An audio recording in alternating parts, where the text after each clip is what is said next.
What are you talking about? That emerald's mine. You got that? The Master Emerald contains special powers that neutralize the energy of the Chaos Emeralds. That makes it very powerful. What the? What? Look who's calling who at me. I came here following the signal from the Emerald. If I'm not mistaken, this is the Master Emerald, is it not? Dr. Eggman. So that's Dr. Eggman. Well, I guess I can use it for something. I'll just take it with me. Farewell, knucklehead. Not if I can help it. What? What was that all about? And look what you did to my emerald! I did that to prevent the Master Emerald from being stolen, you idiot. If it's in pieces, I can restore it. And by the way, that's not your emerald. Doesn't matter. I'll look into it once I get back to the base.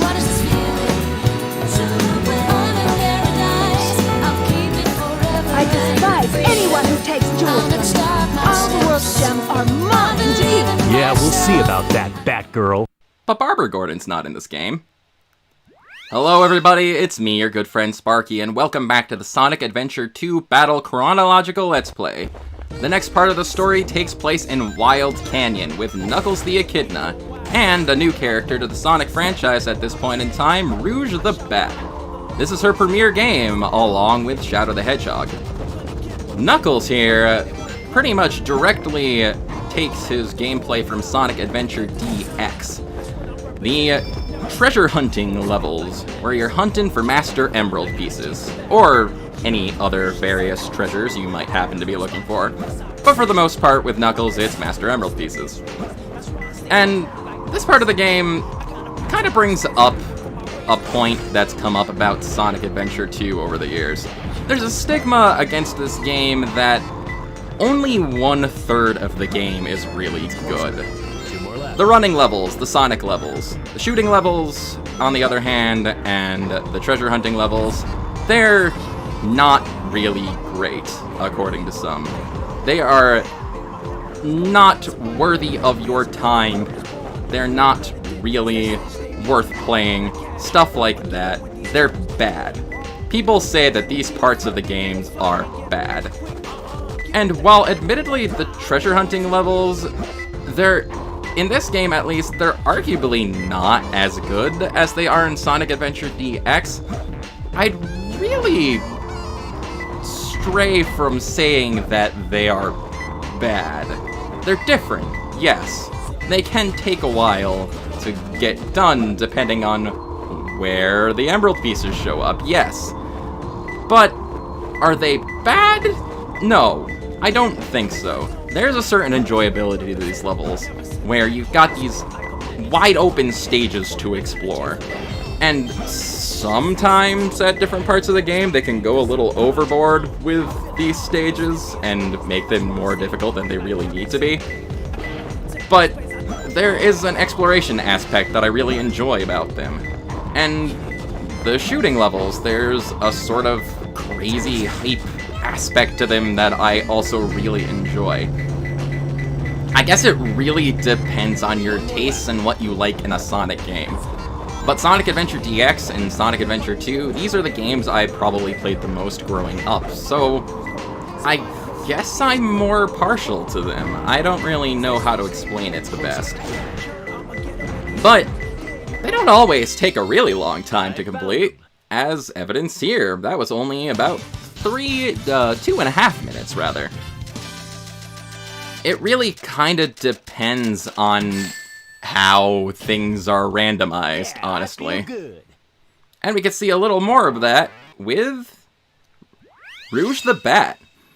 She is the treasure hunting expert on the dark side of things, because, well, there's a shooter character, there's a running character, and there's a treasure hunting character on both sides. The treasure hunting levels in general, as previously said, they're arguably not as good as they are in Sonic Adventure DX, and that has a lot to do with your Emerald Radar at the bottom of the screen there. In Sonic Adventure DX, all 3 Emerald Radar pieces would be active at the same time, so you were pretty much free to go grab the emerald pieces in whatever order you wanted to, the best, most efficient way to grab them, because they were randomized in their location, but since you had 3 different emerald spots open at once, you could pretty easily go in whatever direction you want to and find them as quick as you can. In this game, however, only one part of the emerald radar is active at once. You can still find the emerald pieces in any order, and you could still potentially quickly get a level done depending on how familiar you are with the level radar, with the level layout and the emerald locations where they tend to spawn. But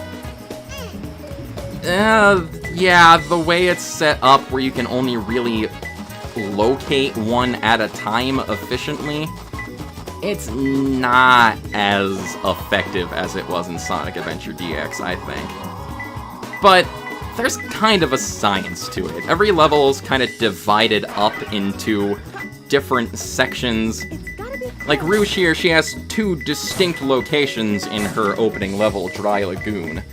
So if you can't find your emerald piece in one location, you can go to the other one, and you'll typically find it pretty quickly. Sometimes the emerald pieces are underwater, sometimes they're hidden in objects, sometimes they're hidden in enemies. It really just depends on the random number generator and where things decide they want to show up. And it can be kind of difficult to find the exact location sometimes, but for the most part, I don't really think it's too bad. Trying to get to the emerald pieces, though, sometimes, that's another question entirely.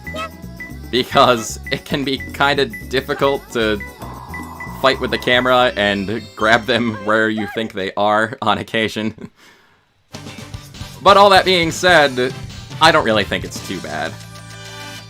I like them. Other people clearly like them. So, are they really bad? Perfect. I don't think so.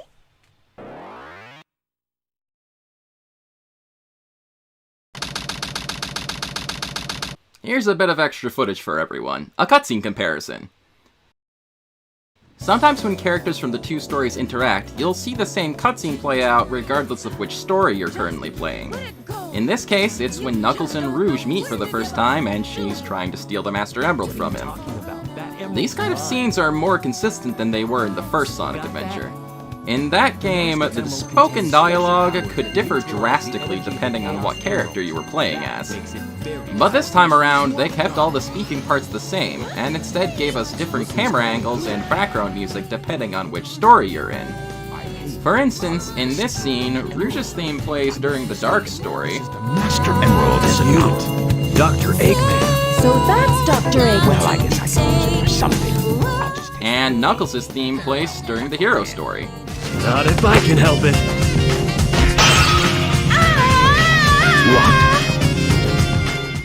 But yeah, that's all I really wanted to show. These episodes are gonna be shorter than what I typically would upload, so I wanted to insert some bonus bits like this for this episode and other episodes in the future, so I hope you'll look forward to them. Until then, this is your good friend Sparky, signing off for now. I'll catch you later. I despise anyone who takes jewels from me. All the world's gems are mine to keep. Yeah, we'll see about that, Batgirl. Game select.